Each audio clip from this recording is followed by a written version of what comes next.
Carson Wentz had quite the roller coaster first season with the Colts. He struggled out of the gate, ranking 25th in total QBR through the first 3 weeks. But from weeks 4 through 16, he was one of the league's best, ranking 3rd in QBR over that span. However, when it mattered most, Wentz crumbled, posting the league's lowest total QBR over the last 2 weeks of the season, when Indianapolis had the opportunity to clinch a playoff berth in both games. And so, as I mentioned, Keyshawn, it's been a roller coaster season in Indianapolis, but they've had 3 seasons, 3 different quarterbacks. Are they really going to make it a 4th and ship Carson Wentz out of town?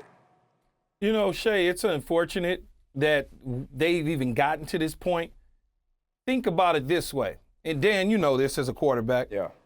If they drafted him as the number 1 overall pick this past season, let's just, for them, the first round pick for them, because they gave up a first round pick, and he played the way he played, They'd be ecstatic. would they be talking about moving on from him? A good way to phrase it. They wouldn't do that. Right.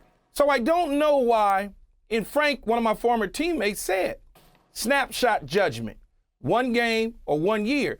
So why even have that conversation based on 1 year in a new environment, in a new situation? Did Carson Wentz play great? No. Did he play like a dog? No. Did he struggle at times? Yes. But did he play well at times? Yes. Use the money, use the picks to go get him some help out on the perimeter along with Michael Pittman Jr. And start to build some skill position players around him. And don't ask him to be Peyton Manning.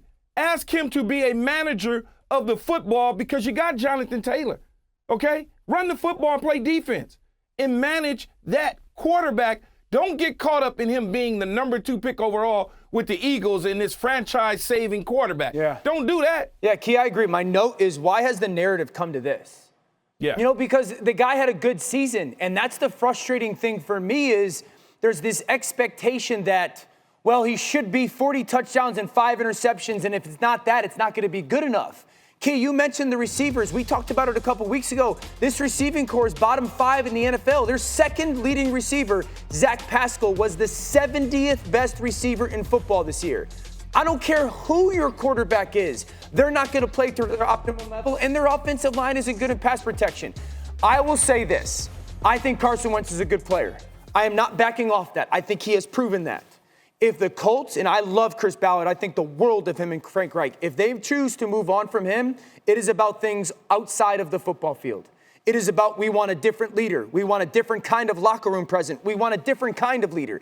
Because there's no way outside of Aaron Rodgers and Russell Wilson that you can tell me of the guys that are available, they're better football players on the field than Carson Wentz. It would be because of something off the field. You cannot lose a first round pick after a year just because you didn't make the playoffs and things went bad in the end. Got to look at yourself in the mirror now. Yeah. Got to look at yourself in the mirror and not just point the finger. Thanks for watching ESPN on YouTube. For live streaming sports and premium content, subscribe to ESPN+.